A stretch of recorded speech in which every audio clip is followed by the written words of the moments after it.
হাদিসে আসছে রমাদানে 3 ব্যক্তির দোয়া ফেরত দেওয়া হয় না। সালাতুন লা তুরাদ্দু দাওয়াতুহুম, এর মধ্যে এক ব্যক্তি হলো আস-সাইম হাত্তা ইফতির, রোজাদার ব্যক্তি ইফতার করার আগ পর্যন্ত সারাদিন ভর তার দোয়া কবুল হয়। আপনি চলছেন ফিরছেন উঠছেন বসছেন, হাত তোলাও জরুরি না, মনে মনে দোয়া করছেন, দোয়া কবুল হবে।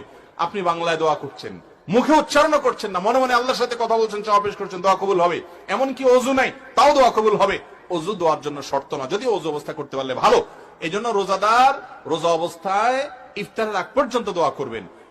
আর একটা গুরুত্বপূর্ণ সময় হলো ভোর রাত, যেটা সারা বছরের জন্য গুরুত্বপূর্ণ, কিন্তু রমাদানে এটা সুযোগটা বেশি হয়, সারি খেতে আমরা উঠি। অতএব এই টাইমে বিশেষভাবে আল্লাহর কাছে কি করা উচিত? দোয়া করা উচিত। রমাদানে বেশিরভাগ মানুষের দোয়া হয় না ভাই। দোয়া না করলে কিসের রমজান? দোয়াটাই তো ইবাদতের মূল। অতএব রমাদানে আপনার প্রতিদিন না হইলেও 15-20 মিনিট আপনি আল্লাহর সঙ্গে একান্তে কথা বলবেন, তাহলে ইনশাআল্লাহ রমাদান শেষে মাপ পাবেন। আপনি দরখাস্তই করলেন না, জমা দিলেন না, অ্যাপ্লিকেশনই করলেন না, কিভাবে মাপের আশা করেন? মাপের আশা করলে দরখাস্ত জমা দিতে হবে না? তো দোয়াই করলেন না আপনি, কিভাবে মাপ আশা হবে?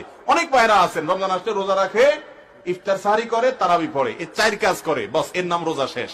দোয়া দুরুদের খোঁজ খবর নাই।